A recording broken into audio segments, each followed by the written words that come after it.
بلکہ انسان کے دل کا یقین اور انسان کے جسم سے نکلنے والے اعمال یہ ہر انسان کے لیے کائنات سے سب سے زیادہ قیمتی سرمایہ ہے۔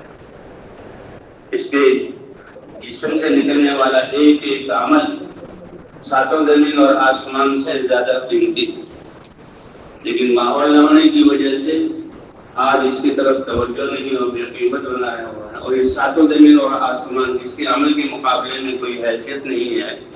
آج یہ دنیا اور دنیا کے جو چیزیں نقشے ہیں یہ انسان کے لیے قیمتی بنے ہوئے ہیں، اور اللہ تعالیٰ حدیث میں ان اللہ لا ينظر الى صورکم، اللہ کے رسول صلی اللہ علیہ وسلم نے فرمایا اللہ تعالیٰ تمہاری شکل و صورتوں کو نہیں دیکھتے اور نہ تمہارے مالوں کو دیکھتے ہیں، اللہ تعالیٰ تمہارے دل کے یقین کو اور تمہارے جسم سے نکلنے والے اعمال کو دیکھتے ہیں۔ یہ اعمال ہی ہیں، اگر درست ہوں گے تو اللہ آخرت بھی بناتے ہیں اور اللہ دنیا کی زندگی بھی بناتے ہیں، اور یہ اعمال اگر بگڑ جائیں تو انسان کی آخرت بگڑتی ہے، پھر اللہ دنیا بھی بگاڑ دیتے ہیں۔ اور اعمال کے بننے اور بگڑنے کا تعلق انسان کے دل کے یقین کے ساتھ ہے۔ یقین درست ہو گیا، یقین کے درست ہونے کا مطلب کیا ہے کہ سارے کائنات تو مخلوق ہے، اللہ نے پیدا کیا، اور اللہ کے باقی رکھنے سے یہ دنیا باقی ہے، اور اللہ ہی نے ہر چیز کو اس شکل صورت اور وجود اور صفات عطا کی ہیں، پیچھے کرنے والی ذات اللہ کی ہے۔ تو یہ ان چیزوں پر یقین کا آ جانا یہ انسان کے دل کے یقین کا بگڑنا ہے، اور ان کے حاصل کرنے کے لیے اپنی صلاحیتوں کو استعمال کرنا یہ انسان کے اعمال کا بگڑنا ہے۔ اسی لیے حضرات انبیاء کرام سب سے پہلے آ کر اس کلمہ لا الہ الا اللہ کی دعوت دے کر یقینوں کو درست کرتے تھے۔ یہ اللہ کی معرفت کا کلمہ ہے اور اخلاص والا کلمہ ہے کہ جس نے اللہ کو پہچان لیا اور یہ پتہ لگ گیا کہ سب کچھ اللہ ہی کا ہے اور اللہ نے بیکار پیدا نہیں کیا، ہر عضو کے استعمال کا اللہ نے ایک حکم اتارا ہے، اس لیے اب تو یہ انسان کامیاب ہے۔ اس لیے اللہ تعالیٰ نے زمانے کی قسم کھائی والعصر ان الانسان لفی خسر، زمانہ گواہ ہے، زمانے کے خوردبین اور دوربین تمہارے سامنے ہیں، سارے انسان سب کے سب ناکامی میں ہیں۔ سب سے پہلا قدم الا الذین آمنوا، جو ایمان لے آئے، جنہوں نے اللہ کو پہچانا، اللہ کی ذات پر یقین کیا، اور جو اللہ کو پہچان لے تو وہ سب سے زیادہ اللہ سے محبت کرتا ہے اور سمجھتا ہے کہ جو کچھ میرے پاس یہ اعضاء ہے اور باہر کی نعمتیں ہیں اور زندگی کے احساس ہیں یہ کس نے دیے ہیں؟ اللہ نے دیے، لہذا اس کو اللہ کے حکم کے مطابق استعمال کرنا۔ حضور صلی اللہ علیہ وسلم نے ایک قصہ بیان کیا، فرمایا پہلے زمانے میں ایک بادشاہ تھا، اب بادشاہ اور بگڑا ہوا بادشاہ تھا، تو وہ اپنی بادشاہت میں دھوکے میں آ کر لوگوں سے کہتا کہ سب نظام چلانے والے تو میں ہوں، بادشاہت میری ہے، یہ سارے شعبے میرے ہیں، اور اس کو تقویت پہنچانے کے لیے ایک جادوگر تھا، اس جادوگر کی مدد سے وہ لوگوں کو مرعوب رکھتا تھا۔ جادو ایک خطرناک چیز ہے جس سے نقصان پہنچاتے ہیں۔ تو جادوگر جب بوڑھا ہوا تو اس نے بادشاہ سے کہا کہ مجھے کوئی نوجوان دے دو، میں بوڑھا ہو گیا ہوں، میں مر گیا تو جو تم مجھ سے مدد لیتے تھے، امور چلتے تھے، وہ کمزور پڑ جائیں گے۔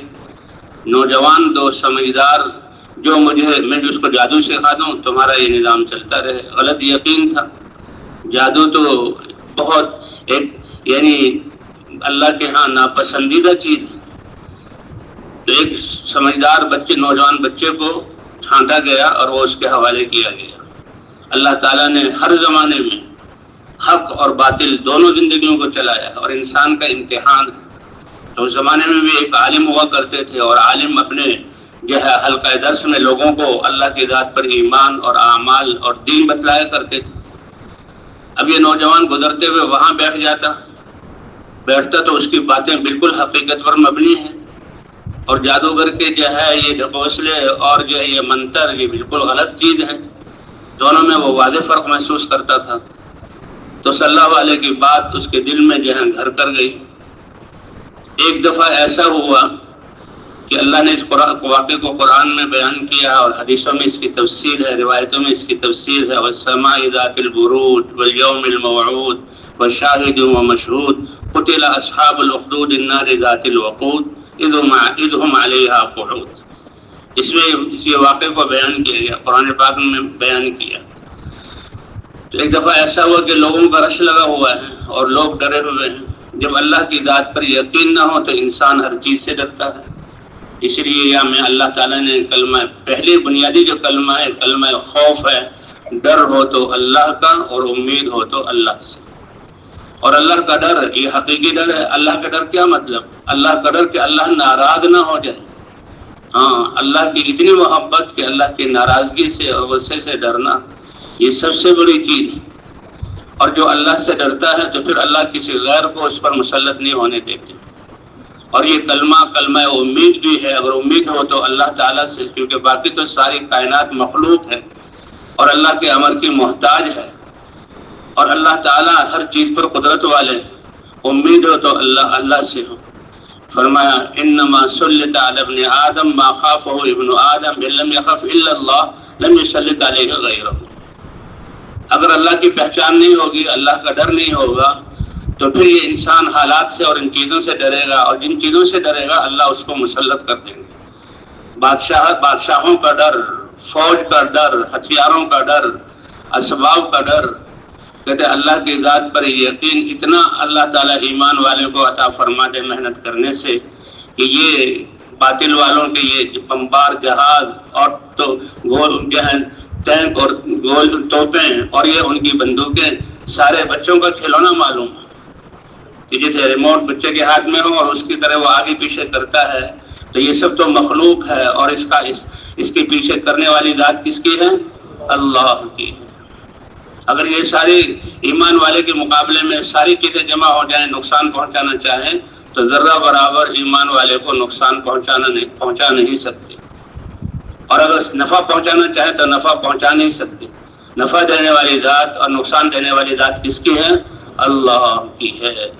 یہی سرمایہ ہے. اسی کے لیے اللہ نے ہمیں یہ زندگی کی مہلت دی. سب سے قیمتی سرمایہ ہے ایمان کے بعد یہ زندگی کے لمحات.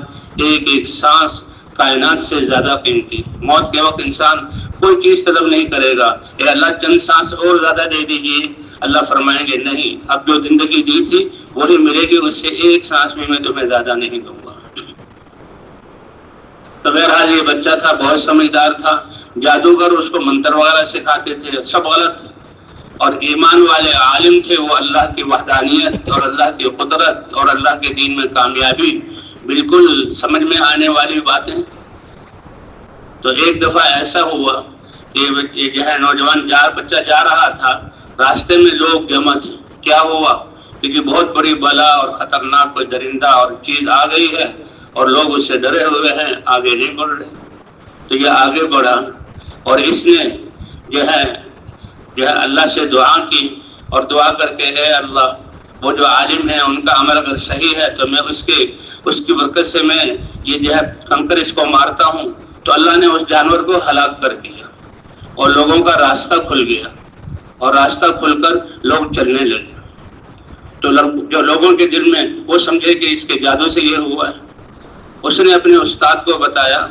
استاد نے کہا کہ اللہ تعالیٰ نے تمہیں بہت ایک عظیم یقین عطا فرما دیا ہے اور تم آزمائے جاؤ گے، آزمائش آئے گی، یعنی حالات تم پر آئیں گے. لیکن دیکھو میں بوڑھا ہو چکا ہوں اور میں نے زندگی جو ہے علم دین کے سکھانے میں لگائی ہے، میرے جسم میں سکت نہیں، میرے بارے میں کسی کو نہ بتانا.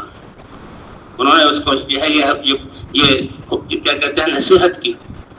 بات پھیلتے پھیلتے ایسا ہوا کہ بادشاہ کا ایک وزیر تھا، اس کی بینائی چلی گئی اور لوگ اپنے مقاصد کے لیے اس بچے کے پاس آنے لگے.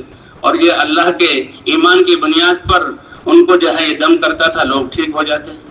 بادشاہ کا وزیر جو ہے وہ نابینا ہو گیا، وہ بھی اس کے پاس آیا اور کہا کہ تم مجھے شفا دو. کوئی شفا میں نہیں دیتا، پہلے وہ دعوت دیتا تھا کہ شفا دینے والی ذات اور کام بنانے والی ذات کس کی ہے؟ تم یہ ایمان لے آؤ، اللہ تعالیٰ تمہیں شفا دے دیں گے. تو اس وزیر جب اس کو دعوت دی تو وہ ایمان لے آیا اور وہ جو ہے اس کو بینا ہو گیا. اب وہ بادشاہ کے پاس گیا، بادشاہ سلامت حیران ہوا کہ تم تو نابینا ہو گئے تھے، ہماری مجلسوں کو چھوڑ گئے تھے، کہ ہاں ایک نوجوان ہے، اس نے مجھے جو ہے ایمان کی دعوت دی اور اس نے جو ہے مجھ پر دم کیا، اللہ نے کہتے ہیں یہ ٹھیک کر دیا۔ تو بادشاہ نے اس کو بلا لیا، اس نے کہا یہ کیا حسنا، میں کوئی ٹھیک نہیں کرتا، ٹھیک کرنے والی ذات کس کی ہے؟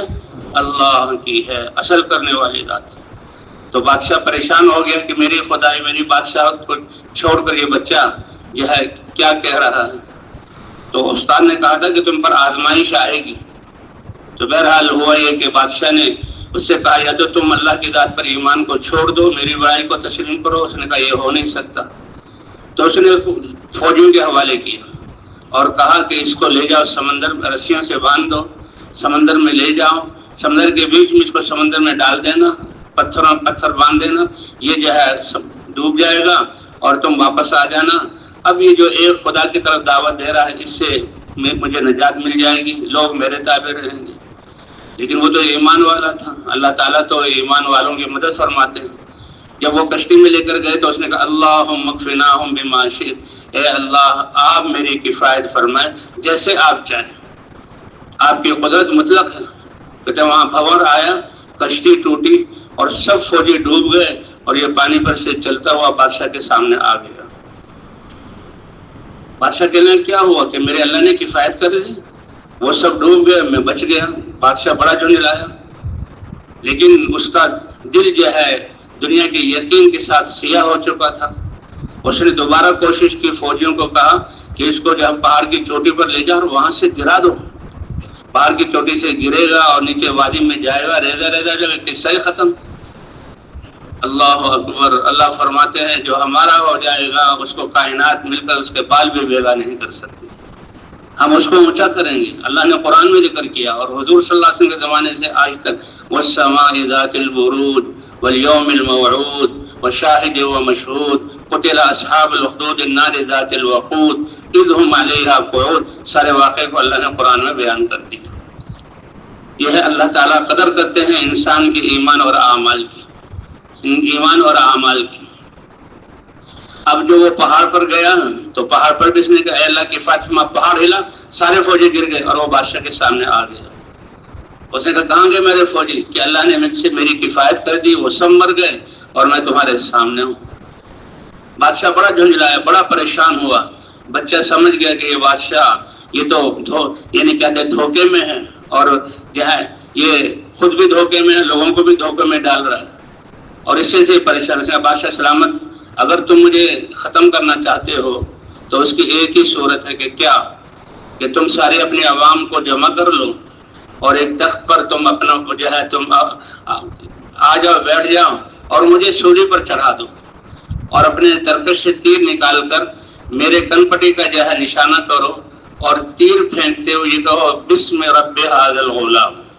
یہ ایک دعوت دی تھی اس نے، یہ انسانی کو بتلایا تھا۔ اللہ نے قرآن میں اس کا اپنی جان کی قربانی کر کے دعوت دی اور وہ دعوت اس پوری قوم کی ہدایت کا ذریعہ بنی اور اللہ نے اس کو قرآن میں ذکر کیا۔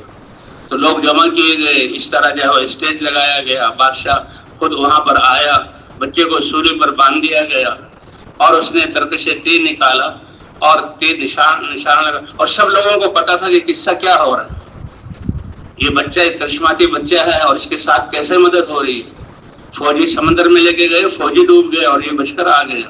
فوجی اس کو پہاڑ پر لے کے گئے، وہ پہاڑ سے گر کے مر گئے۔ فوجی، ہاں یہ جو مخلوق ہے اس کا تاثر دل سے نکالنا ہے، ایمان کتنی بڑی بات ہے۔ فوجی گر گئے اور یہ اللہ سامنے آ گیا اور بادشاہ پریشان۔ تو جب بادشاہ نے یہ تیر نکالا اور کہا بسم رب ھذا الغلام، یعنی اس میں یہ وہ بادشاہ کیونکہ جو دنیا کی محبت والے ہوتے ہیں ان کی عقلیں اندھی ہوتی ہیں، وہ نہیں سمجھ سکے بچے نے مجھے کیا کہا اور میں کیا کہہ رہا ہوں۔ بچے کو تو پتا تھا کہ میری جان تو چلی جائے گی لیکن لوگوں کو حقیقت کا پتہ چل جائے گا۔ جب اس نے بسم رب ھذا الغلام کر کے ترکش سے تیر نکالا اور مارا، بچے کی کنپٹی پہ لگا اور وہ اندر داخل ہو گیا اور خون نکلا اور اس نے ہاتھ رکھا اور اس نے اللہ کو جان دے دی۔ اب اس کی جان تو چلی گئی، پورا مجمع اس سے ایک آواز اٹھی آمنا برب ھذا الغلام، پتہ لگ گیا کہ اس رب کا غلام جو اللہ، اس غلام کا رب، اس غلام کا رب اللہ آمنا برب ھذا الغلام، ہم اس غلام کے رب پر ایمان لے آئے، وہ سچا ہے، ساری رعایا اسلام میں داخل ہو گئی۔ اللہ نے اس کی اسکیم کو ناکام کر دیا، لیکن پھر بھی وہ نہ سمجھا۔ انسان جب ضدی بن جائے اور مخالفت پر آ جائے تو پھر ایسے تالے لگ جاتے۔ اس نے کہا اچھا تم بھی ایمان لے آئے تو چاروں طرف خندق کھود کے آگ جلاؤ اور وہاں پر راستے بناؤ، میرے فوجی کھڑے ہوں، اور جو اس غلام کے رب کا اقرار کرے اس کو اسے آگ میں ڈال دو، اور جو میری ربوبیت کا اور بادشاہت کا اقرار کرے اس کو چھوڑ دو۔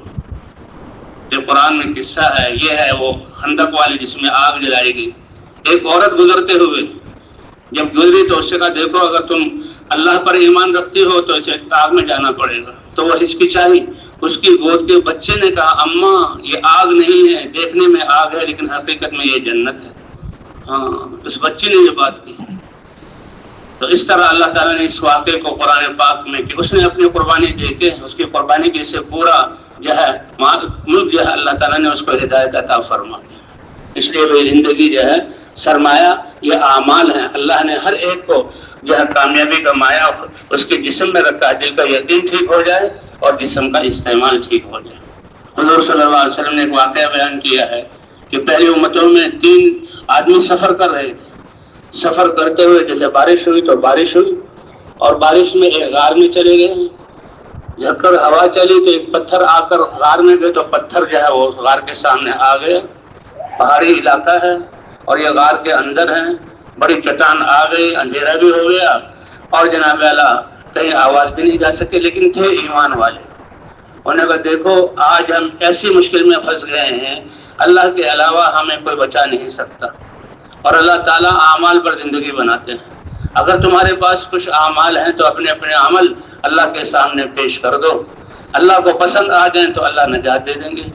اللہ نے پہلی امتوں کے کیسے واقعات بیان کیے، اللہ کے رسول صلی اللہ علیہ وسلم نے کے ذریعے سے کیسی تفصیل بتائی۔ اب بتاؤ پہاڑی علاقے میں ہو اور جنگل میں ہو اور اندر پہاڑ کے اندر چلے گئے، اوپر سے چٹان اوپر سے گر کر راستہ بند کر دے، نہ کوئی آواز باہر جا سکتی ہے، اور اس زمانے میں مشینری بھی نہیں تھی، نہ کوئی مدد کر سکتا ہے، لیکن وہ ایمان والے تھے کہ مدد کریں گے تو اللہ اور اس کا ذریعہ اعمال ہے۔ انہوں نے آپس میں کہا کہ تمہارے پاس کوئی نیک عمل ہو تو وہ اللہ کے سامنے پیش کرو۔ تو وہ ایک سامنے حاضر ہوا اور کہا اے اللہ میں بکری چرانے والا تیرے ایمان والا بندہ تھا، بکری چرا کر جب واپس آتا تھا تو سب سے پہلے دودھ نکال کر اپنے ماں باپ کو دیتا تھا۔ یہ ماں باپ کی خدمت اور ماں باپ کی عظمت جو اللہ نے قرآن پاک میں بیان فرمائی، ولا تقل لهما اف ولا تنهرهما، سب سے ہلکا کلمہ اف، یہ کیا کیا کہ اپنے والدین کو یہ بھی نہ کہو۔ جھڑکنا ڈانٹنا یہ تو بہت بڑی بات ہے۔ تو کہتے میں ایک دن بکریوں کو جو ہے چراگاہ کی تلاش میں آگے نکل گیا، آتے ہوئے دیر ہو گئی، ماں باپ نے انتظار کیا، وہ بھی تھکے ہوئے تھے، وہ سو گئے، ان کو نیند آ گئی، اور میں واپس آیا، میں نے دودھ دوہا اور دودھ بکریوں کا نکال کر اپنے ماں باپ کے سرہانے آیا۔ یہ ہے دین کی وجہ سے اللہ کتنی باریک بینی سمجھ دیتے ہیں۔ جس کو اللہ کی پہچان ہو گئی تو لوگوں کے حقوق بھی پہچانے۔ وہ چرواہا ہے، وہ دیہات کا رہنے والا ہے، سیدھی سادی زندگی ہے، گزر جو ہے بکریوں کے دودھ سے چل رہا ہے۔ کیا مطلب دودھ ہی ان کی غذا تھی، اس کے ساتھ کچھ اور بھی ہوگا۔ اب وہ کہتے ہیں کہ اب کتنی سمجھداری کہ ماں باپ سوئے ہوئے، اب یہ دودھ کا پیالہ لے کر کے کہ اماں جان ابا جان جاگ جائیے، میں دودھ لے کر آیا ہوں پی لیجیے، یہ بھی بہت بڑی خدمت ہے۔ لیکن اللہ اکبر، اللہ کیسی باریک بینی دیتے ہیں کہ میں ماں باپ کو ان کی نیند سے اٹھا کر دوں، یہ میں ایسا نہیں کر سکتا۔ اور اس کے لیے کہا ہے کہ پیالہ لے کر کھڑا رہا۔ یہ ہے ایمان کی وجہ سے جو اللہ سمجھداری دیتے ہیں۔ جو سمجھیے دیہات کا ہے، چرواہا ہے، لیکن ماں باپ کا کتنا بڑا حق۔ یہ عام سی بات ہے، سو رہے ہیں، بھوک لگی ہوئی ہے اور بھوک کی حالت میں سوئے، اٹھ جائیے لے لیجیے، لیکن کتنا کہ میں نے ان کو جگانا نہیں، اور ہاتھ میں پیالہ لے کر کھڑا رہا۔ اے اللہ تیرے امر کی، تیرے عظمت کی وجہ سے آپ نے ماں باپ کے احترام کا حکم دیا، تیرے ایمان کی بنیاد پر میں کھڑا رہا، اور جب ان کی آنکھ کھلی اور انہوں نے مجھے پکارا تو فوراً میں نے دے دیا۔ اے اللہ اگر تجھے یہ عمل پسند آیا ہے تو ہماری اس جہاں مصیبت سے نجات دلا۔ کہتے ہیں کہ اس عمل کے پیش کرنے کی وجہ سے وہ چٹان ہلی اور آگے کی طرف سڑک گئی، کچھ روشنی اور ہوا آ گئی، لیکن وہ نکل نہیں سکتے تھے۔ پھر دوسرا، بھائی تم اپنا عمل پیش کرو۔ اے اللہ، میں مالدار آدمی تھا اور میں لوگ اب جو ہے میرے پاس مزدوری کرتے تھے اور ان کے ذریعے سے ان کی زندگی کا نظام چلتا تھا۔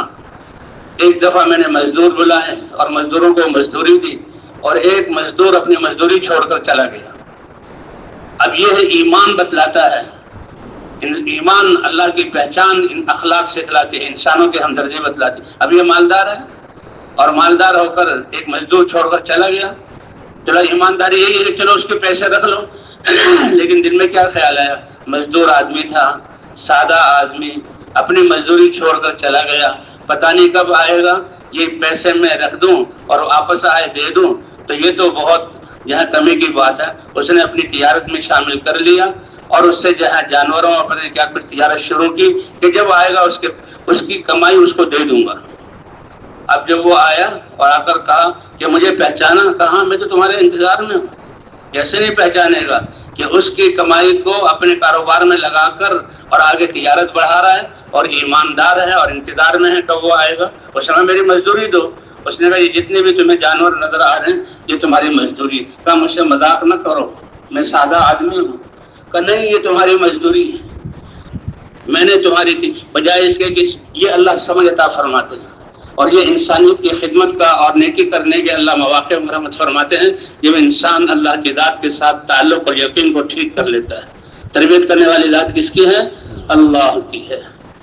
کہنے کہ میں نے تمہارے پیسوں کو کاروبار میں لگایا، یہ اے اللہ وہ سارے جانور لے گیا، کوئی جانور بھی نہ چھوڑا، اور میرا دل خوش تھا، میں اس پہ پریشان نہیں، لیکن میں نے تیرے لیے کیا کہ محنت تو میں نے کی، چلو بھائی میں اپنا حصہ نکال لوں، باقی جانور تم لے جاؤ۔ اے اللہ میں نے تیرے لیے کیا۔ اب یہ عمل کس وقت کام آیا؟ اللہ اگر میں نے تیرے لیے کیا ہے تو آپ جو ہے ہماری مدد فرما۔ وہ پتھر اور سرک گیا، ہوا بھی آئی، روشنی بھی آئی، لیکن نکلنے کا راستہ ابھی نہیں تھا۔ پھر تیسرا آدمی، اے اللہ میں تو ایک مالدار آدمی تھا، میری ایک چچا زاد بہن تھی اور وہ فقیر لوگ تھے، میرے دل میں اس کی جو ہے محبت پیدا ہو گئی اور غلط طریقے کی محبت، تو وہ میں اس کو ورگلانا چاہتا تھا، وہ میرے پاس میں اس کو کہتا تو وہ اللہ والی تھی، تجھ سے ڈرنے والی، ہر وقت انکار کر دیتی، حتیٰ کہ حالات نے اس کو اتنا مجبور کیا کہ وہ بھوک کی حالت میں میرے پاس آئی اور مجھ سے پیسوں کا مطالبہ کیا اور میں نے اس کو غلط کام کی طرف جو ہے مجبور کیا۔ اس نے کہا دیکھو اللہ سے ڈرو، اللہ سے ڈرو، میری عزت کو پامال نہ کرو۔ کہا اے اللہ تیرے ڈر کی وجہ سے میں نے اپنے آپ کو بچایا، اگر یہ تجھے پسند ہے تو اے اللہ مجھے، تو کہتے ہیں وہ چٹان ہٹی اور تینوں نکل کر جو ہے اپنے راستے کو اختیار کیا۔ تو یہ اصل مایا انسان کی دل کا یقین ہے اور اعضاء کا استعمال ہے، اور یہ مایا ہر وقت انسان کے ساتھ ہے۔ حضرات انبیاء کرام اس لیے سب سے پہلے آ کر اس کلمہ لا الہ الا اللہ کی دعوت کو لے کر پھرتے تھے اور دلوں کے یقینوں کو درست کرتے تھے، کیونکہ دنیا دھوکہ ہے اور نظر جو آ رہا ہے یہ دھوکہ ہے۔ روشنی سورج سے نظر آ رہی ہے، حرارت سورج سے نظر آ رہی ہے اور سورج اتنی رفتار سے چل رہا ہے، لیکن سورج خود کیا ہے؟ وہ اللہ کی مخلوق ہے۔ یہ فضائیں کس کی ہیں؟ اللہ کی ہیں۔ سورج کو روشنی کس نے دی ہے اور سورج کو حرارت کس نے دی اور سورج کی راہیں کس نے بنائی؟ ہاں، ابراہیم علیہ السلام نمرود کو دعوت دے رہے ہیں کہ اے ابراہیم میں بادشاہ ہوں، سارا نظام میرے ہاتھ میں ہے، یہ سارے وزارت کے شعبے میرے پاس ہیں، ساری فوجیں اور ہتھیار نظام میں چلا رہا ہوں، تو مجھے ہی رب ہونا چاہیے۔ کہ نہیں تم انسان ہو، رب اللہ ہے۔ کہ اللہ کون ہے؟ کہ جو زندگی دیتا ہے اور مارتا ہے، زندگی دیتا ہے اور مارتا ہے۔ اللہ اکبر، کیا نظام ہے! تبارک الذی بیدہ الملک وہو علی کل شیء قدیر۔ بابرکت ہے وہ ذات جس کے قبضہ قدرت میں ساری کائنات کی جو ہے بادشاہت ہے۔ کیوں؟ اس لیے کہ اللہ ہی نے اپنی قدرت سے بنایا ہے، اور ایسا بنایا ہے کہ ساری کائنات اللہ کے قبضہ قدرت میں، اور تصرف کرنے والی ذات کس کی ہے؟ اور وہ قدرت والی، الذی خلق الموت والحیات لیبلوکم ایکم احسن عملا۔ کہتے ہیں اچھا تمہارا رب زندگی دیتا ہے اور مارتا ہے، تو وہ چھوٹی سی اس کی جو ہے دنیا کی محبت اور دنیا کے نشوں میں جب گھسی پٹی عقل وہ سمجھ نہ سکا، اس نے کہا یہ تو میں بھی کر سکتا ہوں۔ کہ کیسے کر سکتے ہو؟ تو اپنے لوگوں کو بلایا کہ دیکھو اس جیل میں جس کے لیے صبح فیصلہ ہونا ہے کہ وہ جو ہے معصوم تھا اور اس نے کوئی جرم نہیں کیا، پاک صاف تھا، اس کو قتل کر دو، اور جس کے ذمہ تھا قتل ہے اس کو چھوڑ دو۔ کتنا غلط فیصلہ کیا، کتنا غلط فیصلہ۔ اور کہنے لگا دیکھو جس کو مرنا تھا میں نے زندگی دے دی، اور جس کو چھوڑنا تھا میں نے اس کو موت دے دی۔ ابراہیم علیہ السلام سمجھ گئے کہ غلط یقین کی وجہ سے اس کے دماغ میں تو بھوسا بھرا ہوا ہے، اس کے دماغ پر ہتھوڑا مارا اور کہا کہ اللہ وہ ہے جو سورج کو روزانہ مشرق سے نکالتے ہیں، فَأْتِ بِهَا مِنَ الْمَغْرِبِ، تم مغرب سے نکال کے دکھاؤ۔ فَبُهِتَ الَّذِي كَفَرَ، چاروں شانے چت گر گیا اور لاجواب ہو گیا۔ کتنی بڑی جواب۔ روایات میں آتا ہے اللہ نے فرمایا اے ابراہیم تم نے میری قدرت بیان کی، قیامت اس وقت تک قائم نہیں کروں گا جب تک کہ سورج کو مغرب سے نکال کے نہ دکھا دوں۔ کہ قیامت کی نشانیوں میں سے ایک دن ایسا ہوگا رات لمبی ہوگی، رات 3 راتوں کے برابر ہو جائے گی، اور سب سے پہلے جو اس کا احساس ہوگا تہجد میں اٹھ کر اللہ کے سامنے گڑگڑانے والے، مانگنے والے، تہجد پڑھنے والے، سب سے پہلے ان کو احساس ہوگا۔ یہ ہے ان کی سمجھداری کی علامت۔ کیا بات ہے، تہجد پوری ہو گئی، دعائیں پوری ہو گئی، اب تو نماز کا وقت آ گیا، فجر کی نماز، اور صبح صبح صادق ہو نہیں رہی، کیا بات ہے، سب سے پہلے ان کو احساس ہوگا۔ تو اس لیے پھر اللہ تعالیٰ سورج کو روک دیں گے اور مغرب سے نکالیں گے، اور فرمایا قیامت کی یہ نشانی ہوگی جب سورج مغرب سے نکلے گا اور اللہ کی قدرت سامنے آ جائے گی، تو پھر اس کے بعد کسی کا ایمان لانا اور توبہ کرنا یہ قبول نہیں ہوگا۔ اس لیے بھائی یہ زندگی بڑا سرمایہ ہے، اور اللہ تعالیٰ نے ہمیں مہلت دی ہوئی ہے، اور اللہ تعالیٰ نے کامیابی کا مایہ انسان کے جسم کے اندر رکھا ہے کہ دل کا یقین ٹھیک ہو جائے اور اعضاء کا استعمال ٹھیک ہو جائے۔ حضرات انبیاء کرام یہی علم لے کر آتے تھے، اور اس کی بنیاد اللہ کی دعوت دے کر اللہ کی پہچان کرواتے تھے، اور جب اللہ کی پہچان ہو جاتی تو سب سے زیادہ اللہ کی محبت اور حق ان کے وجود میں آ جاتا، اور جب حق وجود میں آیا اللہ فرماتے ہم نے ہمیشہ زمین کا وارث ایمان والوں کو بنا، زمین تو ہماری ہے۔ یہ کافر اور خواہشات پر چلنے والے اور شیطان کا جماعت یہ جو اچھل کود کر رہے ہیں، اے حق والو، ایمان والو، تمہاری زندگیوں میں ایمان اور حق کے نہ ہونے کی وجہ سے، اگر تمہاری زندگی دلوں میں اللہ کی ذات کا یقین آ جائے، تم اپنے اعضاء کو اللہ کے حکم کے مطابق استعمال کر لو اور اپنے شعبوں میں اللہ کے احکام زندہ کر لو، تو اللہ کا وعدہ ہے کہ خلافت تمہیں عطا فرمائیں گے جیسے تم سے پہلے خلافت عطا فرمائی۔ اور حضرت محمد صلی اللہ علیہ وسلم کی محنت اور زندگی اس کی کھلی دلیل ہے کہ روئے زمین کے گرے ہوئے اور بگڑے ہوئے اور حالات اور اقتصادی اور معاشیات کے اعتبار سے سب سے زیادہ تنگی میں یہ حجاز اور بیت اللہ کے آس پاس کے لوگ تھے۔ زراعت وہاں ہوتی نہیں، اسباب ان کے پاس تھے نہیں، اور علم ان کے پاس تھا نہیں، اعلیٰ درجے کی جہالت، ایسی جہالت کہ اپنی سگی بیٹی کو قبر کھود کر اس کے اندر دفن کر رہے ہیں۔ قرآن پاک میں انسان تمہارا یہ ظلم، میں نے جو بچی تمہیں عطا کی اور تم بچی ہونے کی وجہ سے اس کے جو ہے تم دشمن بن گئے، اور تم نے اس کو جو ہے جو اس کا گلا گھونٹ کر اس کو مار دیا، گڑھے میں دفن کر دیا۔ سب سے پہلے اذا الموءودۃ سئلت، پوچھا جائے گا کس بنا پر تمہارے باپ نے تمہیں مارا ہے۔ تو حضرت محمد صلی اللہ علیہ وسلم اللہ کی طرف سے نبی بن کر، رحمت للعالمین بن کر، اور ساری انسانیت کے لیے رسول اور نبی بن کر تشریف لائے، اور آپ پر نبوت کا دروازہ بند کر دیا گیا۔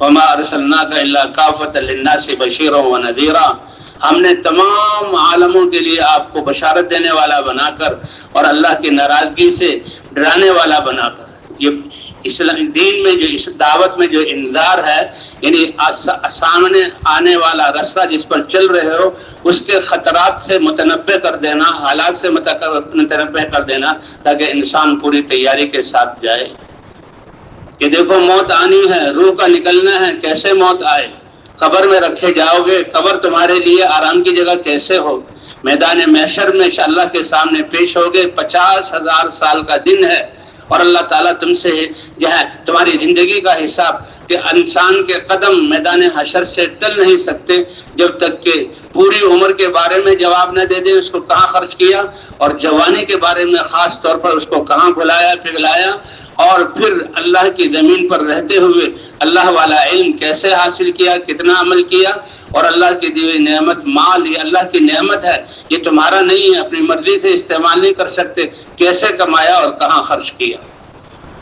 اللہ تعالیٰ نے قرآن پاک میں اور دین اسلام میں اس سب کی تفصیل بتلائی ہے، اور فرمایا ایمان اور اعمال والوں کو ہم نے زمین کا وارث بنا۔ اللہ کے رسول صلی اللہ علیہ وسلم نے سب، یعنی آپ جو ہے رسول اور نبی بن کر آئے اور آپ کو حکم ہوا کہ آپ اپنی قوم کو ڈرائیے، آپ اس کلمے کو لے کر آئے، اور کیا کہا، اے ابو سفیان واللہ لتموتن، اللہ کو حاضر ناظر جان کر کہتا ہوں کہ تم نے مرنا ہے، اس کا تو کوئی انکار نہیں کر سکتا، ثم لتبعثن، پھر تم کو دوبارہ زندہ کیا جائے گا۔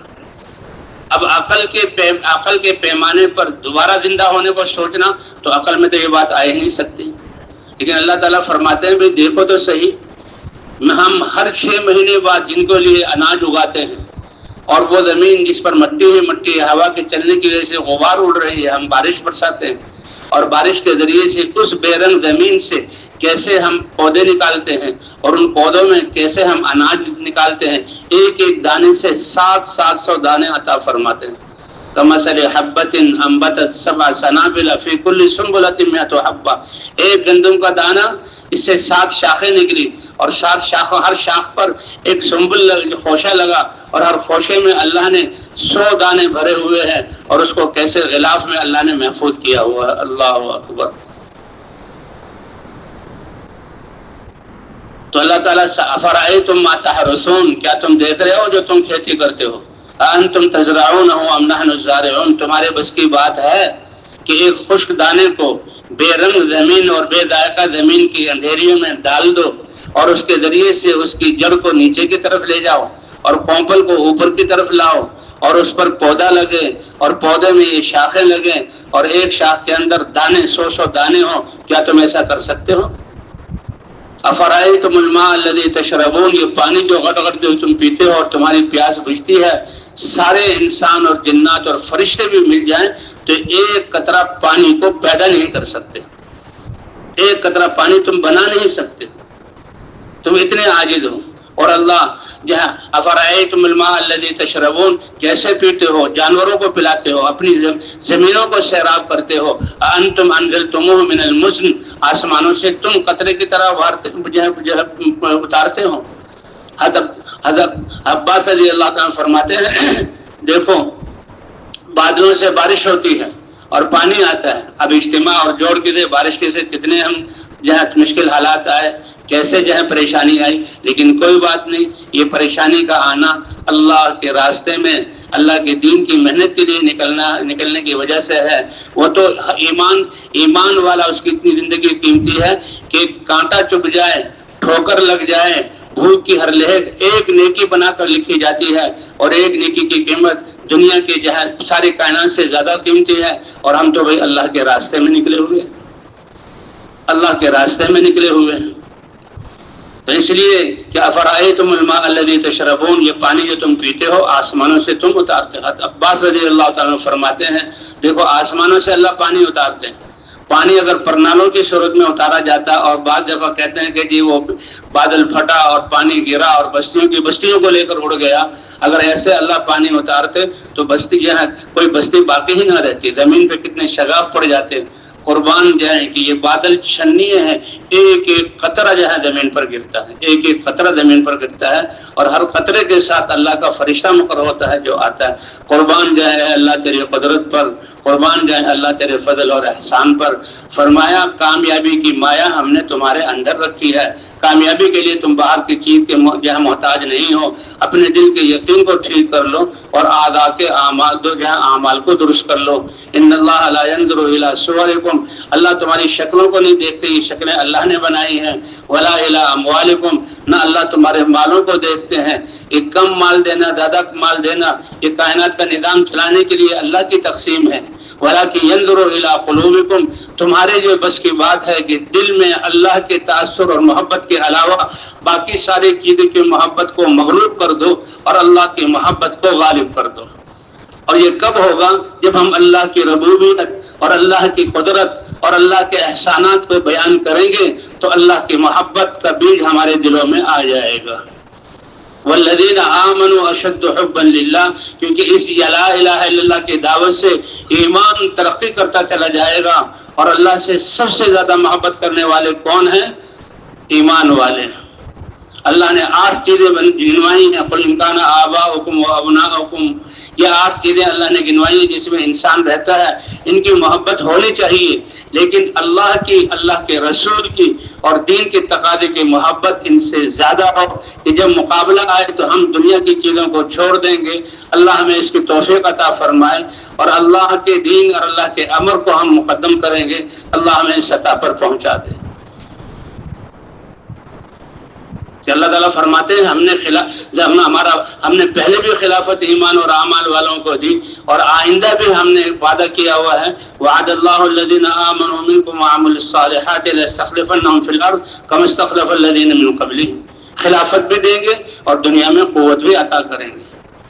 کہ جب وہ حضور صلی اللہ علیہ وسلم اس کلمے کی دعوت کو لے کر آئے، حالانکہ آپ صلی اللہ علیہ وسلم کی نبوت سے پہلے والی زندگی کیسے کتنے کرشمے ظاہر ہوئے، کتنے معجزات ظاہر ہوئے اور لوگ اس کو مانتے تھے کہ آمنہ کی گود میں جو لال ہے وہ کتنا قیمتی ہے.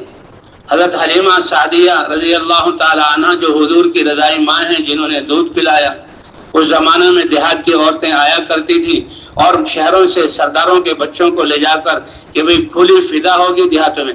حالانکہ اس وقت آبادی کم تھی، لیکن آبادی کی گنجانی اور اسی طرح انسانوں کی کثرت، وہ سمجھتے تھے کہ شہر کی جو آب و ہوا ہے وہ ذرا آلودہ ہے اور یہاں کی جو غذائیں ہیں وہ اتنی اچھی نہیں ہیں. تو دیہاتوں کی زندگی یہ رواج تھا. عورتیں آتی تھیں، سرداروں کے بچوں کو لے جاتی تھی. حضرت حلیمہ سعدیہ کہتی ہیں میری سواری بہت کمزور تھی اور میں اپنے گاؤں کی عورتوں کے ساتھ، سہیلیوں کے ساتھ آ رہی تھی تو وہ مجھے بار بار، ارے حلیمہ اپنی سواری کو ذرا ہانک لو، ہمارا سفر بھی تم جو ہے کیا ماخر کرا رہی ہو، ہمیں آہستہ نہ چلاؤ. لیکن جب اس بچے کو لے کر میں گود میں، پہلے تو اس بچے کو چھوڑ دیا. شوہر سے کا یتیم بچہ ہے، ایک آمنہ عورت ہے بیوہ، وہ کیا دے سکے گی؟ تھوڑا سا دے گی. چلو پہلے اور سرداروں کو تلاش کر کے. ہمیں کیا پتا تھا کہ یہ کتنا قیمتی ترین یہ ہستی ہے، یہ بچہ ہے. جب ہمیں کچھ نہ ملا تو اس بچے کو لے لیا. اور یہ سب اللہ کی طرف سے نظام. تو اس بچے کو لے کر جو سواری پر سوار ہوئی تو میری سواری سب سے آگے، اور وہی عورتیں کہتی تھی ارے حلیمہ ذرا رک جاؤ، ہمیں بھی اپنے ساتھ چلنے دو. اور پھر حضور صلی اللہ علیہ وسلم جو کچھ بڑے ہوئے تو اپنے رضائی بھائی حلیمہ سعدیہ کے جو بیٹے تھے ان کے ساتھ یہ بکریاں چرانے جاتے تھے. اور بکری جب چرانے جاتے تو وہ تو خشکی کا زمانہ تھا، وہاں تو خال کوئی گھاس پھوس اور کوئی ایسے سبزہ ہوتا تھا. لیکن جہاں حضور صلی اللہ علیہ وسلم اپنے بچپنے میں بکری چرانے جا رہے ہیں تو اللہ وہاں گھاس اگا دیتے ہیں اور یہ بکریاں ان کے کوک بھرے ہوئے آتے ہیں. وہ سردار عورتیں اپنے چرواہوں کو یا اپنے بچوں کو، غلاموں کو کہا کرتی تھی کہ دیکھو حلیمہ کا جو لال ہے اب محمد، جہاں وہ بکری چراتا ہے وہاں تم چراؤ، کیونکہ اس کی بکریاں کوہ بھر کے آتی ہیں. اور یہ سارا نظام اللہ تعالیٰ کی طرف سے چل رہا تھا. جب آپ کی عمر 40 سال ہوئی، اللہ نے یہ کلمہ اور یہ دین دے کر بھیجا. اے ابو سفیان دیکھو تم نے مرنا ہے، اس کو سب مانتے ہیں. ثم لتبعثن، پھر تم کو دوبارہ زندہ کیا جائے گا. اللہ فرماتے ہیں کہ دیکھو میرے نبی نے بتلایا، اور کہ دوبارہ زندہ کیسے کیا جائے گا. یہ دیکھتے نہیں زمینوں کو کہ جب فصل کٹ جاتی ہے، ہل چل جاتے ہیں تو غبار اڑتی ہے اور کچھ نہیں ہوتا. پھر اللہ بارش برساتے ہیں، دانے ڈالے جاتے ہیں تو کیسے سبزے کی چادر اس زمین پر بچھ جاتی ہے. اس سے اللہ سمجھا رہے ہیں، ایک تجارت سے سمجھا رہے ہیں کہ کاروبار ہے جو اللہ نے تمہیں بتلایا، تنجیکم من عذاب علیم. ایک زراعت سے اللہ تعالیٰ سمجھا رہے ہیں کہ کیسے نیکی کرنے سے اس کا کتنا ثواب ملے گا، کتنا ثواب ملے گا. تو حضور صلی اللہ علیہ وسلم اس کلمے کو لے کر آئے. فرمایا ایسا کلمہ ہے، اس کا تم اقرار کرو گے، اس کے مطابق دل کے یقین کو، تدین لکم العرب. یہ سب سے یعنی روئے زمین کے بگڑے ہوئے اور ضدی اور ہٹ درم اور خون ریزی کرنے والے اور اتنی جاہلیت والے کہ اپنی بچی کو اپنے ہاتھ سے گڑھا کھود کر اس میں دفن کر رہے ہیں، ایسے ظالم بیت اللہ کا ننگا طواف کرتے ہیں. ان سب کی اصلاح کے لیے اللہ تعالیٰ نے حضور صلی اللہ علیہ وسلم کو یہ کلمے کی دعوت کو دے کر بھیجا. اے ابو سفیان تم مرو گے پھر تمہیں دوبارہ زندہ کیا جائے گا، اور پھر تم میں سے اچھے عمل کرنے والا وہ جنت میں داخل ہوگا، اور زندگی میں کوئی برائی کے ساتھ اور برے عمل کے ساتھ گزارنے والا وہ جہنم میں داخل ہوگا. کہتے ایمان کا ایک ذرہ بھی اگر مسلمان محفوظ کر کے لے جائے، اللہ تعالیٰ چاہیں تو اپنی قدرت سے اور اپنی رحمت سے سارے گناہوں کو بخش دیں، یا چاہیں تو جہنم کی بھٹی میں ڈال کر اس کے گناہوں کی سزا دے دیں. اور پھر ایک ذرہ ایمان پر اللہ تعالیٰ دنیا سے 10 گنا بڑی جنت عطا فرمائیں گے. سب سے کم میں جانتا ہوں سب سے آخر میں جہنم سے جو نکلے گا اور جہنم سے اس کی پکار پر اللہ تعالیٰ اوپر کی طرف لائیں گے، پھر جہنم سے باہر کر دیں گے، اور جہنم سے باہر کر کے پھر جنت کا نقشہ اس کو نظر آئے گا. تو کہتے ہیں ایک ایمان کے ذرے پر اللہ تعالیٰ فرمائیں گے یہ تم جو دیکھ رہے ہو تو تمہارے لیے دنیا اور دنیا سے 10 گنا بڑی رقبے والی جنت میں تمہیں ایمان کے ذرے پر عطا کرتا ہوں. اور ایسی جنت کی جس کی مٹی مشک کی ہوگی، جس کے گھاس زعفران کا ہوگا، اور جس کے گھر جو ہے سونے اور چاندی کے اینٹوں کے ہوں گے. اس لیے فیہا ما لا عین رأت، اس میں وہ ہے جو کسی آنکھ نے دیکھا نہیں، ولا اذن سمعت، نہ کان اس کی کیفیات کو صحیح پوری طور پر سن سکے ہیں، اور نہ کوئی زبان بیان کر سکی ہے. فیہا ما لا عین رأت ولا اذن سمعت ولا خطر علی قلب بشر. تو بھائی اللہ تعالیٰ نے اس سب کا یعنی دنیا کی زندگی کے بننا اور آخرت کی زندگی کے بننے کا مدار انسان کے دل کے یقین اور اعضاء کے صحیح استعمال پر رکھا ہے. اس لیے فرمایا اللہ تمہاری شکلوں اور صورتوں کو نہیں دیکھتے، نہ تمہارے اعمال کو دیکھتے ہیں، اللہ تمہارے دل کے یقین کو اور آپ جو ہے جسم سے نکلنے والے اعمال کو دیکھتے ہیں. ينظر الى قلوبكم واعمالكم. اس لیے حضرات انبیاء کرام کی محنت سب سے پہلے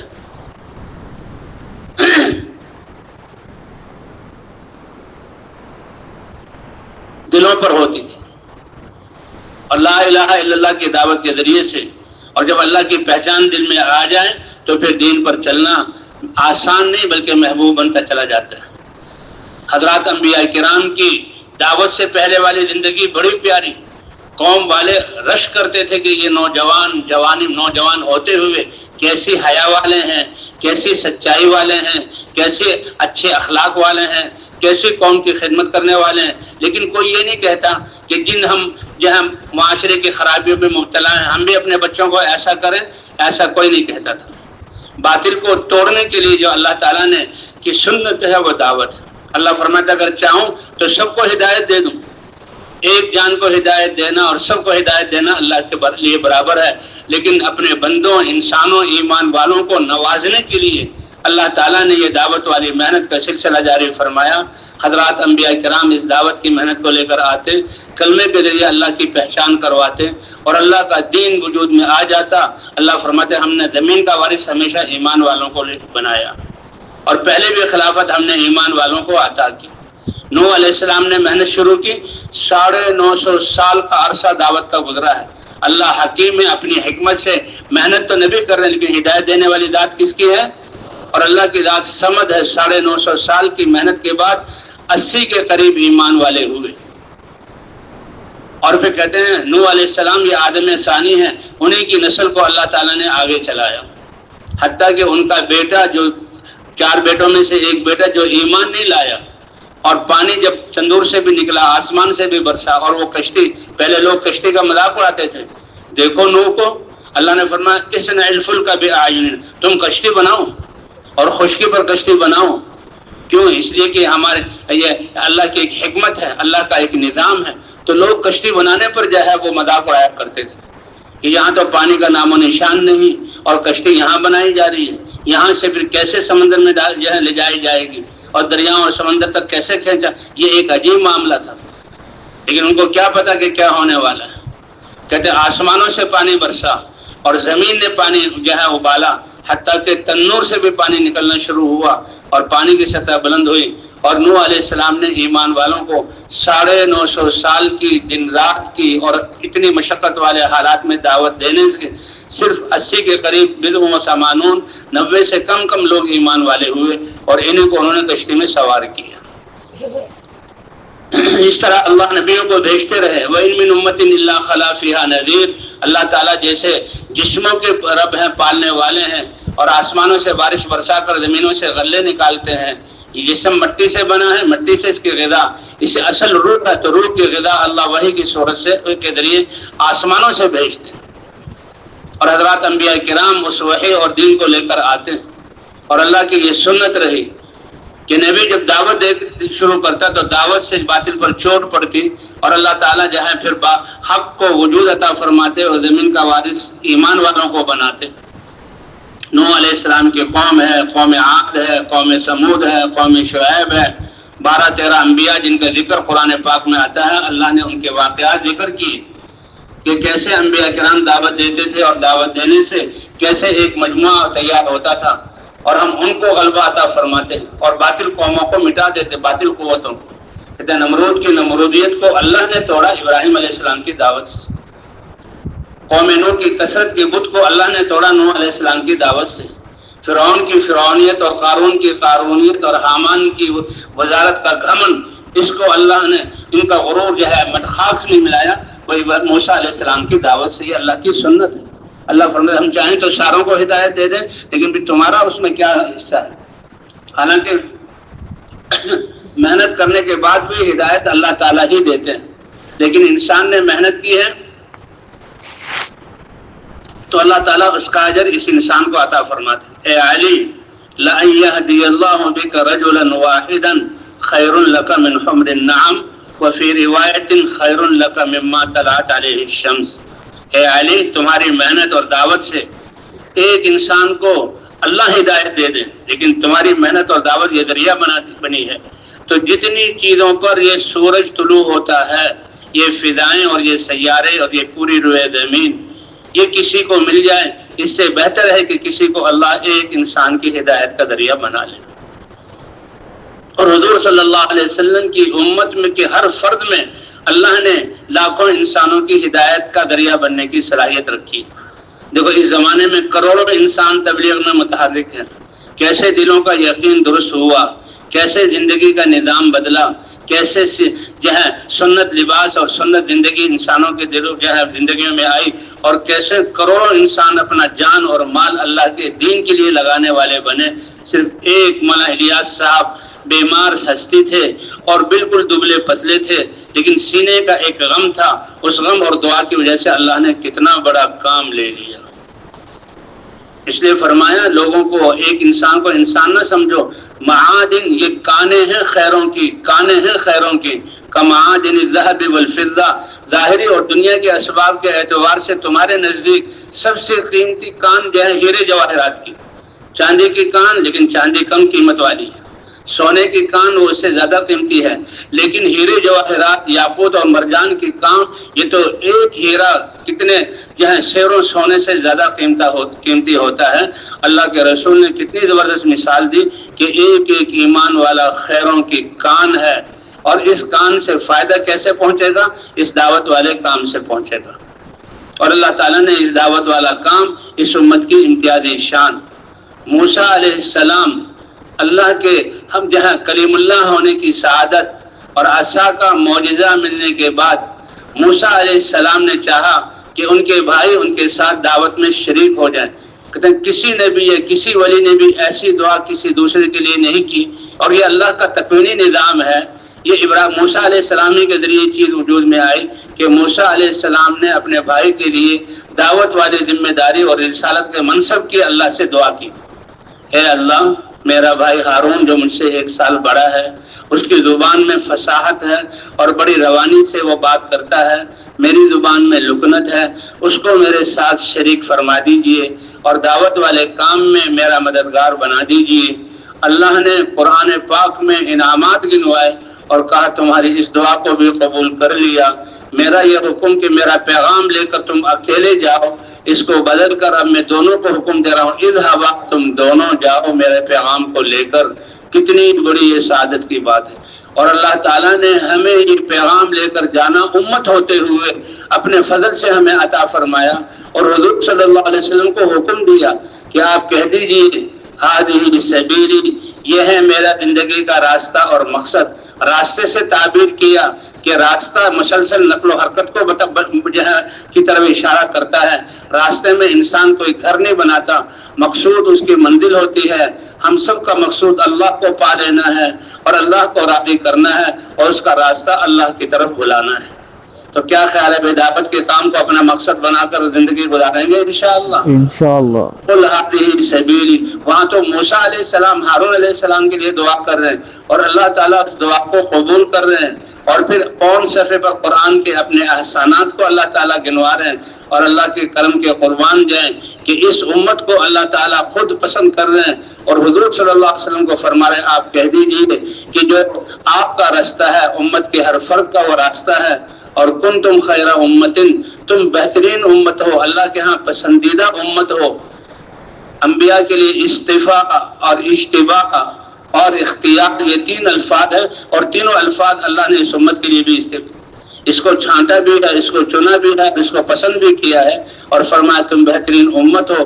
کہ امت ہوتے ہوئے ذمہ داری وہ ہے جو نبیوں کو دی جاتی تھی، اور ہر نبی کا دائرہ ذمہ داری محدود ہوتا تھا. ایک زمانہ ہے، ایک علاقہ ہے، ایک قوم ہے، ان کی دعوت سے انہیں کی جو ہے امت کو ہدایت ملے گی. روایت میں آتا ہے کہ عیسیٰ علیہ السلام وعد و نصیحت کر رہے تھے، ایک سننے والا وعد و نصیحت سن رہا تھا. اس نے کہا آپ کی باتیں تو بہت اچھی ہیں اور یہ تو بڑی کارآمد باتیں ہیں، اگر آپ ہمارے علاقے میں آئیں اور وہاں اس کی وعد و نصیحت کریں. کہ تم کہاں کے فلاں علاقے؟ کہ بھائی میں تو بنی اسرائیل کا رسول اور نبی ہوں.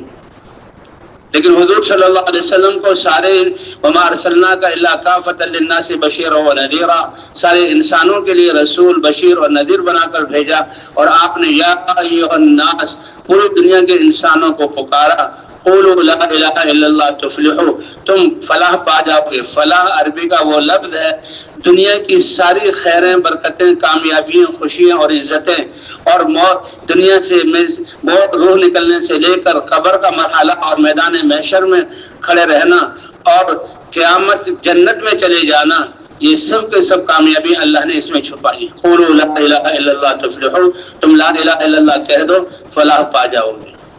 اور حضور صلی اللہ علیہ وسلم کی ختم نبوت کی وجہ سے اللہ نے دعوت والا کام اس امت کو، اس لیے حضور صلی اللہ علیہ وسلم دعوت دے رہے ہیں، اور جو کلمہ پڑھ رہا فوراً اس کلمے کی دعوت میں لگ جاتا ہے. صحابہ کی سیرت حیات الصحابہ اس لیے لکھی گئی ہے، حیات الصحابہ اسی لیے لکھی گئی ہے کہ صحابہ کی جو مدد ہوئی کا لوگ تاریخ دانوں نے اور سیرت والوں نے مسلمانوں کی جنگوں کے حالات ذکر کیے ہیں اور فتوحات کو ذکر کیا ہے، اور وہ فتوحات ایسی ہیں کہ عقلوں میں آنے والی نہیں. کہتے ہیں بھئی وہ تو صحابہ تھے اور وہ تو ان کا ایمان تھا اور انہوں نے ایسا کر دیا، ہم نہیں کر سکتے. لیکن حیات الصحابہ لکھنے کا مقصد کہ یہ بات ان کے ساتھ خاص نہیں تھی، اللہ کا وعدہ ہے کہ جو بھی ایمان والا اور اعمال والا ہوگا اللہ اس کو خلافت عطا فرمائیں گے. تو وہ اعمال جو کیا کرتے تھے گھر سے نکلنے سے لے کر میدانوں میں اترنے تک اور فتح ہونے تک اور واپسی جانے تک، جن اعمال سے اللہ کی مدد ہوتی تھی، حیات الصحابہ میں اللہ نے ان اعمال کو ذکر کیا ہے. اور اس میں بنیادی بات یہ یقین ہے. اور پھر بنیادی اللہ کس حال میں وہ نکلے ہیں اور راستے میں جاتے ہوئے کیا اعمال انہوں نے کیے، کہ وہ لوگ ان کی زندگی کو دیکھتے تھے. انہیں جاسوس بھیجے کہ ان کا تعداد ان کی تھوڑی ہے، ہتھیار نہ ہونے کے برابر ہیں. وہ کیا وجہ ہے کہ یہ غالب آتے ہیں تو کہتے ہیں یہ تو دن میں گھوڑے کی پیٹھ پر آ کر میدانوں میں اللہ کی طرف بلاتے ہیں، اور راتوں کو تھک کر سوتے نہیں ہیں بلکہ راتوں کو مسلح کی پیٹھ پر کھڑے ہو کر اللہ کے سامنے یہ جو ہے ہاتھ اٹھا کر انسانیت کے لیے دعائیں کرتے ہیں. فرسانم بالنہار اور رہبانم باللیل. کہتے فارس کے بادشاہ نے خاقان چین کو خط لکھا میرا ملک مجھ سے جا رہا ہے اور عرب صحرا کے کچھ بدو لوگ آ گئے ہیں اور میرے شہروں کو قبضہ کر رہے ہیں، تم میری مدد کر دو. تو خاقان چین بڑا سمجھدار تھا، پہلے یہ پوچھا کہ بتاؤ ان کے اعمال. تو جب صحابہ کرام کے اعمال کے وعدہ کی وفاداری اور اپنے رب کا حق ادا کرنا اور کیسے وہ عبادت کرتے ہیں اور کیسے ان کی زندگی، تو اس نے خط لکھا کہ دیکھو یہ جو تمہارے مقابلے میں یہ عرب لوگ بدو جو پیغام لے کر آئے ہیں ان سے صلح کر لو. اگر میں تمہاری مدد کرنا چاہوں تو میرے پاس اتنی بڑی تعداد، اس زمانے میں بھی چین کی آبادی کہ جس فوج کو روانہ کروں گا اس کا پہلا فوجی اور کمانڈر تمہارے پاس پہنچ چکا ہوگا، اور آخری ابھی چین میں باقی جو ہے رہے گا. اتنی بڑی فوج میں بھیج رہا ہوں، لیکن مجھے پتا ہے کہ جو تمہارے مقابلے میں تھوڑے سے لوگ ہیں وہ ایسی قوم ہے کہ میری یہ فوج بھی ان کو شکست نہیں دے سکتی، اس لیے جتنا ممکن ہو تم ان سے صلح کر کے رہو. تو بھئی یہ اللہ کا وعدہ تھا. صحابہ کرام رضوان اللہ علیہ اجمعین کہتے ہیں صحابہ کرام جو حضور صلی اللہ علیہ وسلم کہ نکلو اللہ کے راستے میں، تو نکلنے کے حالات گھر کو کیسے چھوڑیں کہ آگ نہیں جلدی کہ پکانے کی چیز نہیں ہے. ان بچوں اور بیوی کو کیسے چھوڑیں کہ رات کو یعنی جو گھر میں ایک دیے کی روشنی کے لیے تیل کے پیسے نہیں ہیں. لیکن اللہ کا پیغام اور انسانیت کو جہنم سے بچانا، اللہ کی نافرمانی سے نکالنا، اللہ کا محبوب بنانا اور اللہ کی رحمت کو انسانیت کی طرف متوجہ کرنا، یہ اتنا بڑا پیغام تھا کہ صحابہ ہر حال میں اللہ کے راستے میں نکلے. اس لیے اللہ کی مدد. حضور صلی اللہ علیہ وسلم فرمایا خیر امتی قرنی، سب سے بہترین زمانہ میرا زمانہ. زمانہ تو ایک ظرف ہے اور ظرف کی قیمت اس کے اندر جو چیز ہوتی ہے اس سے ہوتی. پیالے میں دودھ ہے، پانی ہے تو چلو جو پیاس بجھ جائے گی، شربت ہے تو یہ اس سے زیادہ اچھا ہے، دودھ ہے تو اس سے زیادہ اچھا ہے، گھی ہے تو یہ اس سے زیادہ قیمتی ہے، چاندی ہے تو اس سے زیادہ قیمتی ہے، اگر سونا اور ہیرے جواہرات بھرے ہوئے تو اس سے زیادہ قیمتی ہے. اب یہ وقت ہے، ایک ظرف ہے اللہ نے ہمیں دیا ہے، برتن دیا ہے. سب سے زیادہ کا خیر و امتی قرنی، کہ جو میرے زمانے میں میرے صحابہ سے جو میں اعمال کروا رہا ہوں اس کی وجہ سے یہ سب سے بہترین زمانہ ہے. تو علماء کرام فرماتے ہیں کہ جس زمانے میں بھی ان اعمال کو جمع کر لیا جائے گا تو وہ زمانہ بہترین زمانہ بن جائے گا اور اللہ کی مددیں اتریں گی. اور وہ کیا اعمال ہے کہ بھئی دعوت مخلوق سے خالق کی طرف اور اسباب سے اعمال کی طرف اور دنیا سے آخرت کی طرف دعوت دینا اور اللہ والے علم کی فضاؤں کو عام کرنا. بلغوا عنی ولو آیا، جسے کہا گیا کہ جی تبلیغ کے لیے تو علم ضروری ہے. اچھا بھائی، علم کا معیار اور علم کا یعنی وہ ہدف کیا ہے کہ اتنا علم ہو کہ اس کے بعد تم جو ہے دعوت دے سکتے ہو. لیکن ہمارے پاس اللہ کے رسول فرما رہے کہ تمہیں اگر ایک آیت بھی پتہ ہے اس کو دوسرے تک پہنچا دو. تمہیں کلمہ آتا ہے، دوسرے کو کلمہ نہیں آتا، اس کو کلمہ سکھا دو. تو ہماری دعوت ہے کہ ہم اللہ کے راستے میں نکلے ہیں وہ اسی لیے کہ علم کی فضائل کے ذریعے سے ہم جو ہے یہ احکام کو سیکھنا اور صفات کو سیکھنا اللہ کے راستے میں، اس کے ذریعے سے اس بات کو جو ہے عام کیا جا رہا ہے. تو یہ اعمال ہے، دعوت، تعلیم و تعلم، ذکر و عبادت اور خدمت، کہ ان اعمال کی وجہ سے اللہ نے صحابہ کو تقوی والی زندگی عطا فرمائی. اور تقوی والی زندگی کو لے کر صحابہ اترتے تھے، کہتے ہم جیسے ہو جاؤ. اور اللہ نے یعنی 3 صدییں یہ صحابہ کرام تابعین تبع تابعین کی ہے کہ یہ دعوت کو لے کر نکلے.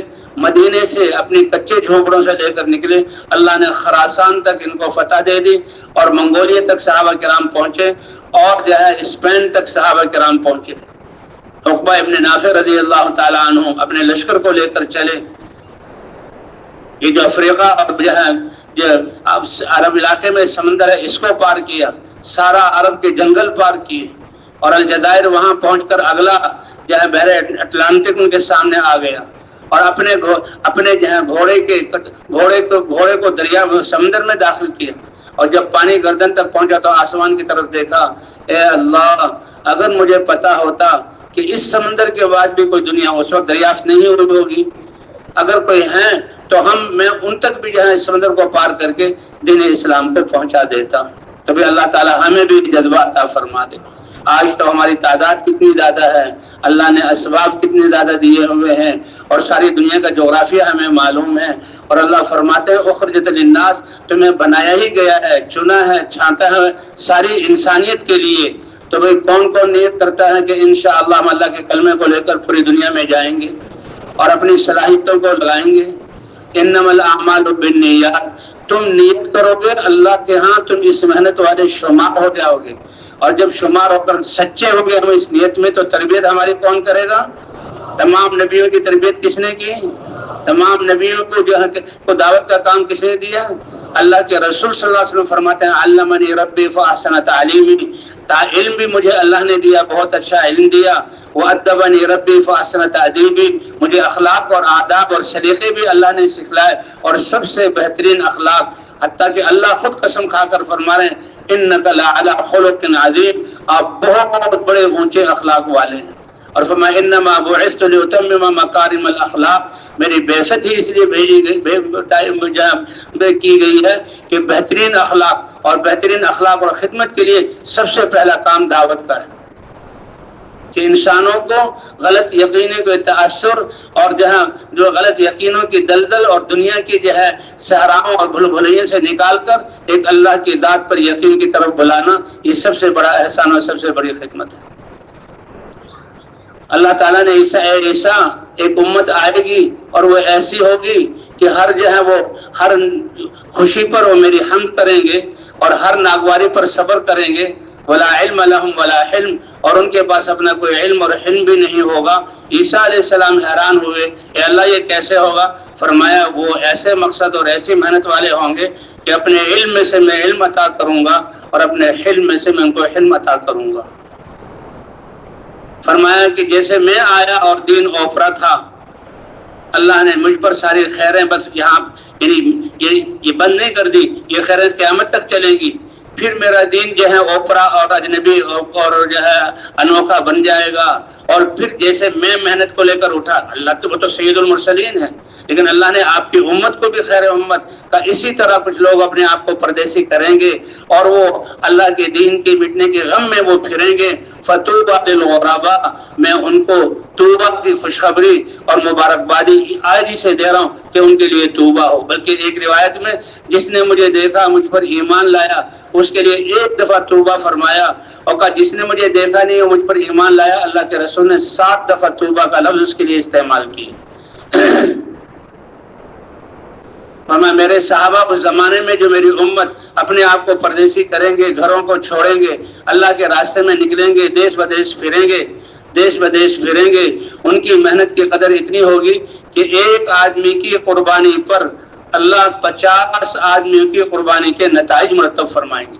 کمزور ہوگی، میرے زمانے سے دور ہوگی، فرشتوں کو اترتے ہوئے نہیں دیکھا، مجھے نہیں دیکھا، معجزات کو نہیں دیکھا، لیکن ایمان کی بنیاد پر، ایمان بالغیب، اللہ پر، اللہ کے فرشتوں پر، اللہ کے سارے رسولوں پر، اللہ کی کتابوں پر، اللہ کے دین پر اور حضرت محمد صلی اللہ علیہ وسلم پر ایمان والے اور اس بات والے کہ یہ محنت ہمارے ذمے ہے، وہ اللہ کے راستے میں نکلیں گے۔ فَطُوبَىٰ لِلْغُرَبَاء، تو ایک کی قربانی کے ثمرات 50 آدمیوں کی قربانی کے برابر ہوں گے۔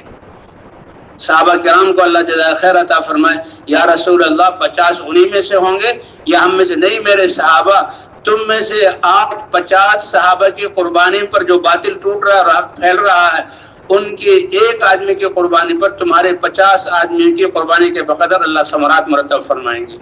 کیوں؟ وہ کمزور ہوں گے، مجھے نہیں دیکھا، وحی کے زمانے کو نہیں دیکھا، لیکن غیب کی بنیاد پر اللہ اور اللہ کے رسول پر ایمان اور اس محنت کو کرنے والے۔ اگرچہ ہم بعد والے زمانے والے ہیں، اللہ کے رسول نے کتنی خوشخبری سنائی، اے اللہ ہم نے اپنی زندگی کے سرمایے کو اس دنیا کے بنانے میں لگایا جس دنیا کو پہلے سے ہمارے حصے میں لکھا ہوا ہے، اور ہم اس محنت میں دنیا میں ایک ذرہ زیادہ نہیں کر سکے اور ایک ذرے برابر نقصان کو ہٹا نہیں سکے۔ غلط یقین کی بنیادوں پر ہم نے اپنی زندگی صلاحیتوں اور اپنے جسموں کو بوڑھا کر دیا، اور ہم اپنی ذاتوں پر ظلم کیا، امت مسلمہ سے ہم بیگانہ رہے، اور یہ 4 ارب کافر انسانیت جہنم کا ایندھن بن رہی ہے۔ اے اللہ ان سے ہم اس کے مجرم ہیں، ہم سے یہ جرم ہوا، اے اللہ ہمارے اس جرم کو معاف فرما کر حضور والا غم اور حضور والی محنت ہمیں عطا فرما دے۔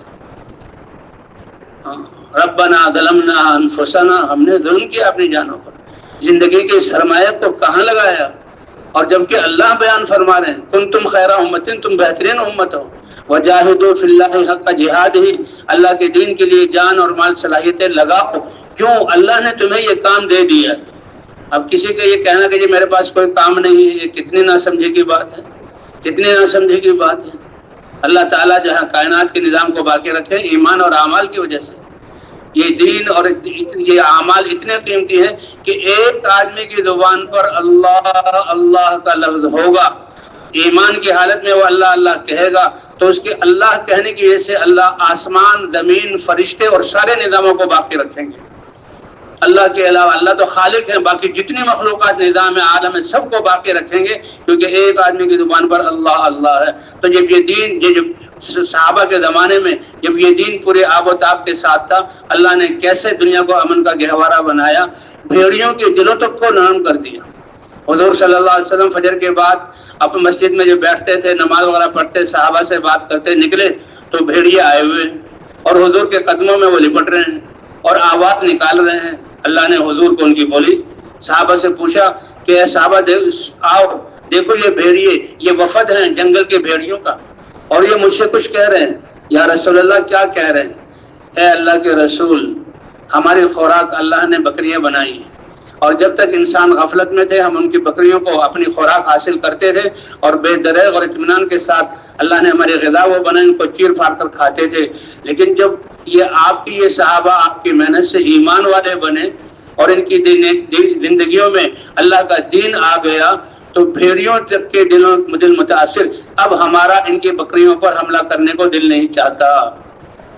اللہ ایسا امن قائم کریں گے اس یقین اور اس دین کی زندگی کے قائم ہے۔ انسان تو انسان ہے۔ اے اللہ کے رسول، اللہ نے ہماری خوراک بھیڑ، ہم روٹی نہیں کھا سکتے، اناج نہیں کھا سکتے، فصلیں نہیں کھا سکتے، گھاس نہیں کھا سکتے، ہماری خوراک اللہ نے، اور وہ آپ کے یہ صحابہ ہیں۔ تو حضور نے فرمایا اے صحابہ بتاؤ کچھ حصہ ان کے لیے مقرر کر دو۔ بکری ایسا پیارا جانور ہے اور ایسا اللہ کا نظام کہ نبیوں نے بکریاں چرائی، اللہ کے رسول نے بکریاں چرائی۔ حضرت موسیٰ علیہ السلام کا 10 سال بکریاں چرانا، اور وہ عصا، یہ بہت پیارا جانور ہے، بہت پیارا جانور ہے، اس میں برکت ہی برکت ہے، خیر ہی خیر ہے۔ کہتے کتیا 12 بچے دیتی ہے لیکن کتوں کے ریوڑ نظر نہیں آتے، بکری 1 یا 2 بچے دیتی ہے اور ماشاءاللہ ریوڑ کے ریوڑ، یہ برکت کی نشانی ہے، یہ برکت کی نشانی ہے۔ صحابہ کرام نے کہا یا رسول اللہ یہ بکری تو ہمیں بہت محبوب ہے، بکری تو بہت محبوب ہے، خود پالیں، انہی بچوں کی طرح محبت، اور اسی لیے ان کی قربانی کرنے پر کہ چھری پھیرو اور اللہ تعالیٰ کیا کہ اس کے خون کا قطرہ گرتا ہے اور اللہ تعالیٰ اس قربانی کرنے والے کے سارے گناہوں کو معاف فرما دیتے ہیں۔ کہ صحابہ بتاؤ اپنی بکریوں کا کچھ حصہ اور الگ، اے اللہ کے رسول ہم کیسے ان بکریوں سے ہمیں محبت اور خود پالی ہوئی اور بھیڑیے کے حوالے کر دیں؟ ہم اپنی بکریوں کی حفاظت کریں گے اور یہ اپنے کی کوشش کرتے رہیں، درخت لگاتے رہیں، جس بکری کو یہ کھا لیں گے تو ہم اس پر ناراض کے اللہ نے رزق یہ بنایا۔ تو اس طرح اللہ تعالیٰ بھیڑیوں تک کے دلوں کو نرم کر دیتے ہیں۔ تو بھائی اللہ نے آج وہ محنت ہمیں عطا فرمائی ہے، اور اس محنت کو ابھی ہم الفاظ اور تھوڑے سے جو ہے صورت میں ہم نے قائم کیا ہے، اللہ نے کروڑوں انسانوں کو نقل و حرکت پر لگا دیا ہے۔ تو بھائی عزم کریں اے اللہ پچھلی جو ہم سے کوتاہی اس کو معاف فرما دے، اور آئندہ زندگی کے لمحات اور ساری صلاحیتوں کو حضور کی محنت کو مقصد بنا کر ہم کریں گے، وہ پوری انسانیت تک اس پیغام کو پہنچائیں گے۔ تو اس کی کون کون نیت کرتا ہے بھائی؟ اس کی کون کون نیت کرتا ہے کہ یہ جو اعمال ہیں، دعوت، تعلیم و تعلم، ذکر و عبادت اور خدمت، ان اعمال کو اہتمام سے کرتے ہوئے ان کی نورانیت اور حلاوت لے کر اور تقوی والی زندگی لے کر پوری دنیا کی طرف جائیں گے کہ ہم جیسے ہو جاؤ۔ تو اس کے لیے بھائی ماشاءاللہ یہ تو ہے ہی پرانوں کا جو ہے وہ کیا کہتے ہیں مجمع ہے، تو اس میں جو وہ ساتھی کی 4 مہینے ان کے لگے ہوئے ہیں، تو سالانہ 4 ماہ اس کے لیے صرف ہاتھ سے اشارہ کر دیں کون کون کرے گا۔ اور بھائی دیکھیں پوری دنیا میں ہم نے جانا ہے جن کے گواہی پورے ہیں، 7 ماہ اور سال کے لیے اپنے آپ کو پیش کریں، 7 ماہ اور سال کھڑے ہو جائیں اس کے لیے، 7 ماہ اور سال کے لیے، 7 ماہ اور سال کے لیے، 7 ماہ اور سال کے لیے۔ اے اللہ ہم تیرے راستے میں نکلے ہوئے اور تیرے گھر میں بیٹھے ہوئے تیرے ایمان اور یقین اور تیرے نبی کی قربانیوں کو سنا، ہم نے اپنے آپ کو پیش کیا۔ اے اللہ ہمارا پیش کرنا ہماری استعداد اور صلاحیت کے مطابق ہے، آپ ارحم الراحمین کی بنیاد پر اپنی شان کے مطابق ہمیں اس کام کے لیے قبول فرما اور ہماری تربیت فرما۔ تشریف رکھیں جی میں تشریف رکھیں، ماشاء اللہ ماشاء اللہ ماشاء اللہ۔ جلدی ہمت فرمانا ہے، جلدی تشریف رکھیں، اعلانات کرنے ہیں۔ جو بھائی کھڑے قریب والے بھائی ان کو بٹھا دیں، اللہ خوش رکھے۔ تشریف رکھیں جی تشریف رکھیں۔ اللہ نے دیکھ لیا اور اللہ ہم سے زیادہ جانتے، ہم نے اپنے آپ کو پیش کر دیا۔ انشاءاللہ اللہ تعالیٰ اپنی شان کے مطابق ہمیں موت تک اس کام میں لگے رہنے کی توفیق عطا فرمائے اور آگے سے آگے صفات اور قربانیوں میں بڑھنے کی توفیق عطا فرمائے۔ اب گزارش یہ ہے کہ جو احباب ان کے 4 مہینے لگے ہوئے ہیں، جوڑ کے لیے تشریف لائے ہوئے ہیں، ان سے گزارش ہے 10 بجے یہاں مسجد کے اسی اوپر والے حصے میں تشریف رکھیں. جوڑ والے اعمال یہاں مسجد کے اسی اوپر والے حصے میں ہوں گے. اور باقی وہ احباب جو پہلی دفعہ تیجے لگا رہے ہیں اور جنہوں نے کل جماعتوں میں آج جماعتوں میں جانا ہے، کل جماعتیں بنی، وہ باقی تمام احباب جوڑ والوں کے علاوہ باقی تمام آپ جنہیں تشکیل کرانی ہے وہ تو 9:30 بجے 131 نمبر اسٹور پر جا کر تشکیل کرائیں گے. اور اس کے علاوہ جنہوں نے کارگزاری سنانی ہے 10 بجے نیچے کارگزاری سنائیں گے. باقی جو احباب ہیں جو کل جماعتیں بنی آج روانہ ہوں گے انشاءاللہ. 10 بجے جماعتیں نیچے تشریف لے جائیں. جو آج جو جماعتیں جانے والی ہیں ان کے لیے ہدایات 10 بجے مسجد کے نیچے والے ممبر پر ہوں گے. اس بات کو دوبارہ توجہ سے سن لیں کہ مسجد کے اوپر والے حصے میں 10 بجے صرف وہ احباب تشریف لائیں جن کے 3 جے لگے ہوئے ہیں، جوڑ کے تشریف لائے ہیں، ان کے لیے کارگزاری کا عمل ہوگا انشاءاللہ. باقی تمام احباب جنہیں تشکیلیں کرانی ہیں پہلی دفعہ 3 جے لگا رہے ہیں، یہ نیچے 131 نمبر پر تشریف لے جائیں 9:30 بجے. اور باقی احباب